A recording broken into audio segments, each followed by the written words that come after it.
Ei pessoal, vamos ler hoje o capítulo 26, Crescendo por meio da tentação.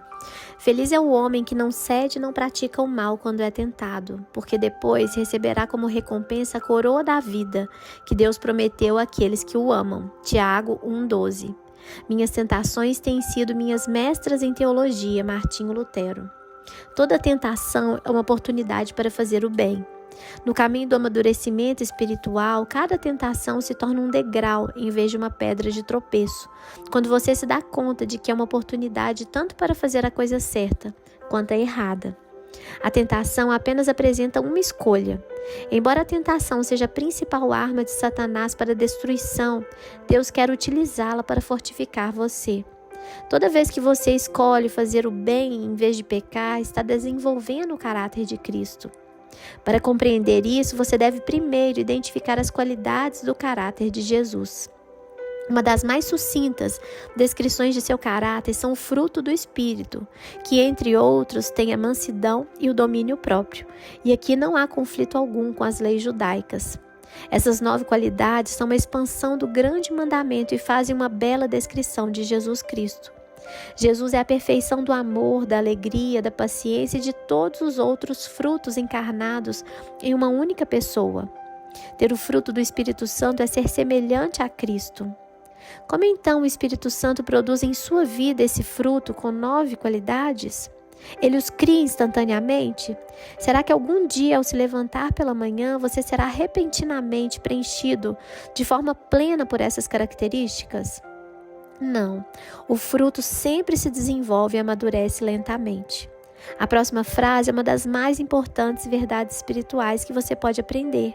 Deus desenvolve o fruto do Espírito em sua vida, permitindo que você passe por situações nas quais é tentado a exteriorizar uma característica exatamente oposta. O desenvolvimento do caráter sempre envolve uma escolha, e a tentação supre a oportunidade. Por exemplo, Deus nos ensina a amar pondo pessoas desagradáveis ao nosso redor.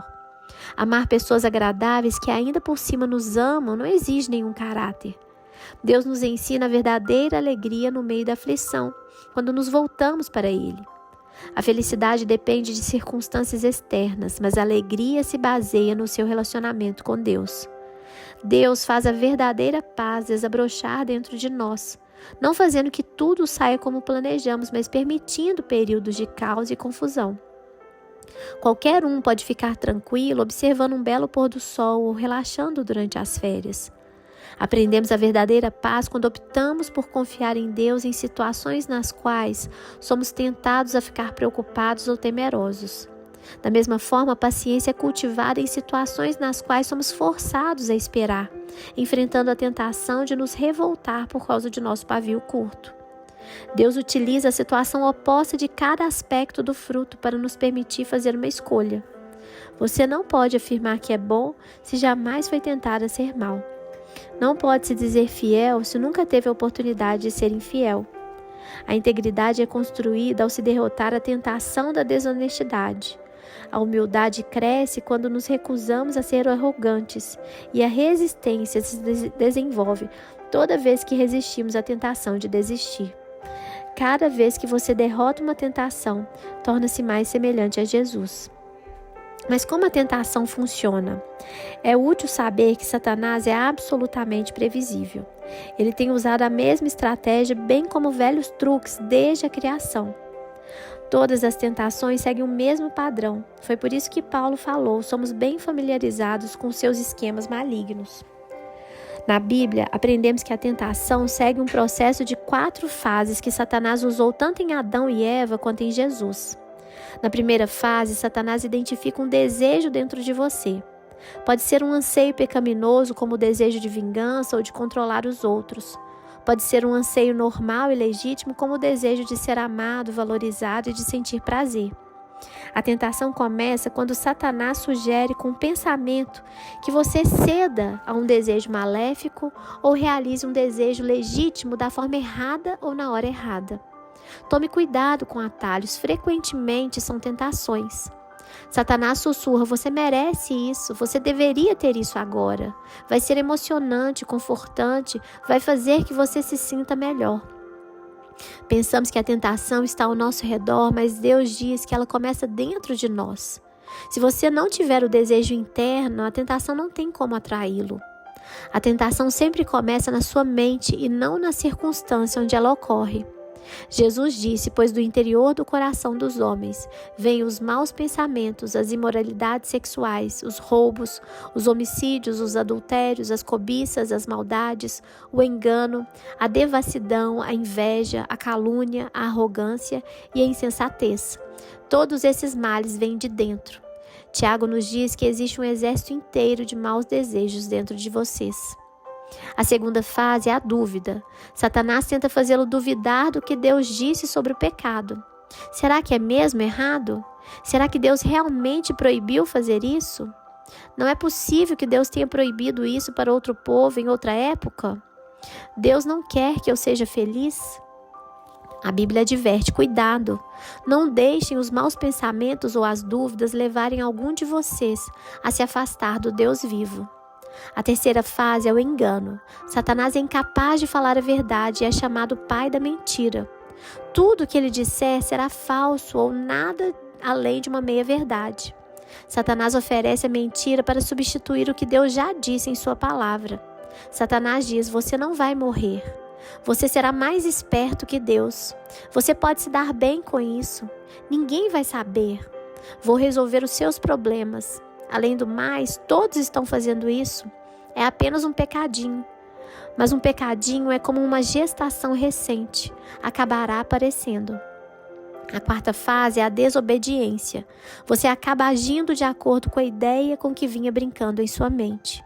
O que começou como uma ideia nasce como uma conduta. Você cede a qualquer coisa que chamar sua atenção. Acredita nas mentiras de Satanás e cairá na armadilha sobre a qual Tiago alertou.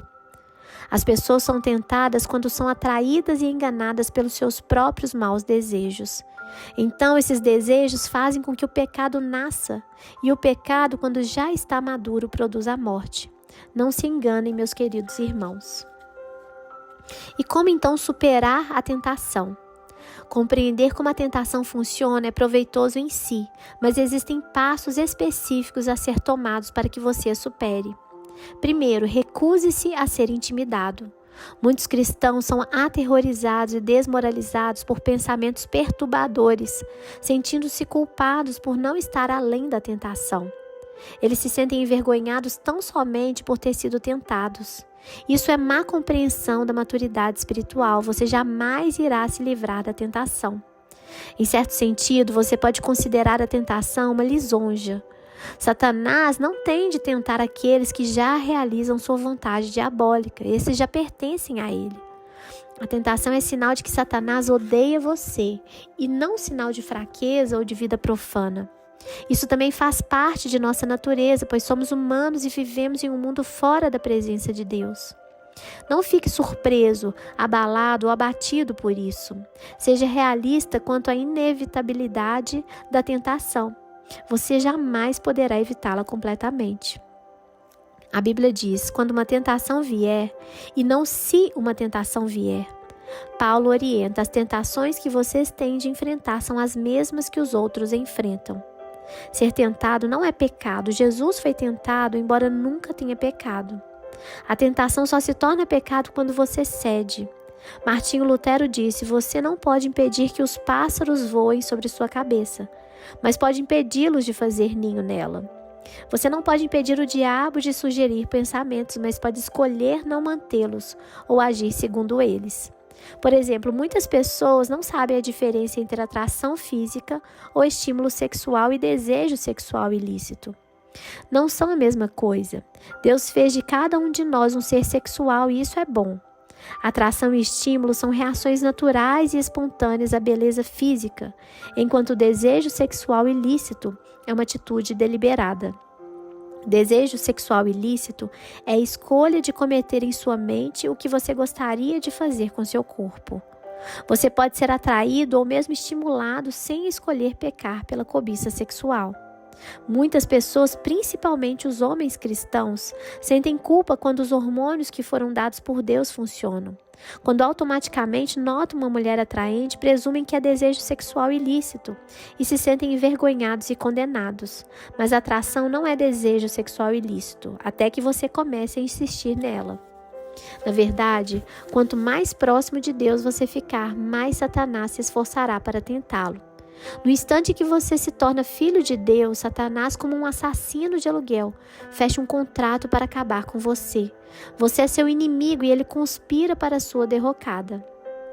Às vezes, enquanto você ora, Satanás irá sugerir um pensamento mau ou bizarro apenas para distraí-lo e envergonhá-lo.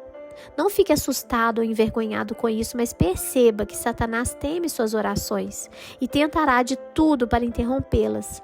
Em vez de ficar se condenando com pensamentos como pude pensar uma coisa dessas, trate-o como uma distração de Satanás e volte imediatamente a se concentrar em Deus. Segundo, reconheça seu padrão de tentação e esteja preparado para ele. Existem determinadas situações que o deixam mais vulnerável a tentações do que outras. Algumas circunstâncias o farão tropeçar quase imediatamente, enquanto outras não incomodam muito. São situações especiais para suas fraquezas e você precisa identificá-las, porque Satanás certamente as conhece. Ele sabe exatamente o que faz cair e trabalha constantemente para colocá-lo nessas circunstâncias. Pedro adverte: estejam alertas, o diabo está pronto para atacar, e o que mais lhe traria satisfação seria pegá-los cochilando. Pergunte a si mesmo: quando sou mais tentado? Em qual dia da semana? A que hora do dia? Pergunte: onde eu sou mais tentado? No trabalho? Em casa? Na casa do vizinho? Em um bar? No aeroporto ou em um hotel fora da cidade? Pergunte: quem está comigo nos momentos em que sou mais tentado? Amigos, colegas de trabalho, uma multidão de estranhos? Quando estou só? Pergunte também como normalmente me sinto quando sou tentado. Pode ser quando você está cansado, solitário, entediado, deprimido ou sob pressão. Talvez seja quando você está magoado, zangado, preocupado ou após um grande sucesso ou momento de enlevo espiritual. Você deve identificar seu padrão característico de tentação e então se preparar para evitar tais situações tanto quanto possível. A Bíblia diz continuamente para nos prevenirmos, preparando-nos para enfrentar a tentação. Paulo disse: não deem ao diabo oportunidade para tentar vocês. O planejamento sensato reduz a tentação. Siga o conselho de Provérbios. Pense bem no que você vai fazer e todos os seus planos darão certo. O povo de Deus evita os maus caminhos e se protege, observando o lugar por onde vai. Terceiro, peça a ajuda de Deus. O céu tem uma linha direta para emergências 24 horas por dia. Deus quer que você peça sua ajuda quando a tentação estiver muito forte. Ele diz: clame a mim no dia da angústia, eu o livrarei e você me honrará.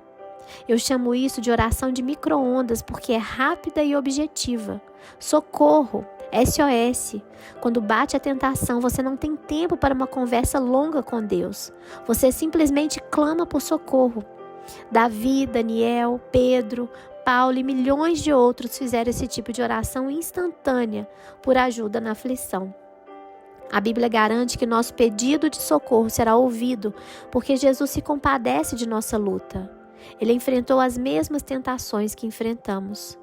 Não temos um sumo sacerdote que possa compadecer-se das nossas fraquezas, mas sim alguém que, como nós, passou por todo tipo de tentação, porém sem pecado.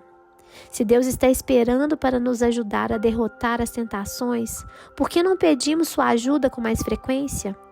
Falando com franqueza, às vezes não queremos ser ajudados. Queremos ceder à tentação, embora saibamos que é errado. Nesses momentos, pensamos saber mais do que Deus, o que é melhor para nós. Em outros momentos, ficamos envergonhados de pedir auxílio a Deus, porque vimos cedendo à mesma tentação várias e várias vezes. Mas Deus jamais se irrita, se aborrece ou perde a paciência enquanto continuamos nos voltando para Ele. A Bíblia diz: tenhamos confiança e cheguemos perto do trono divino, onde está a graça de Deus.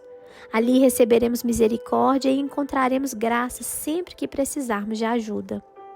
O amor de Deus não se esgota e sua paciência dura para sempre.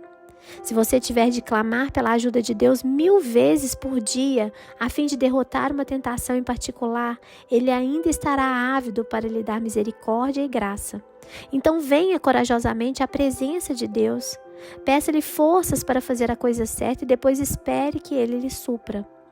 As tentações nos mantêm dependentes de Deus.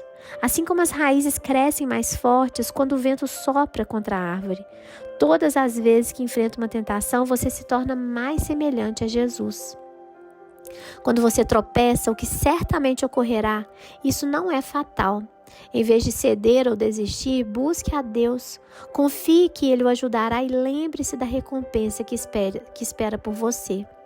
Quando as pessoas são tentadas e ainda continuam fortes, devem ficar felizes. Depois de provada a sua fé, Deus as recompensará com vida para sempre.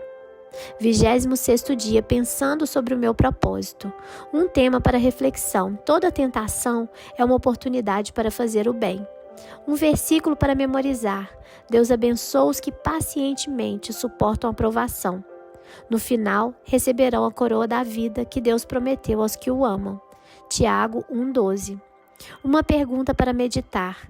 Que atributo do caráter cristão posso desenvolver, derrotando a tentação mais frequentemente em mim? Deus continue abençoando a vida de cada um de vocês e até o próximo capítulo.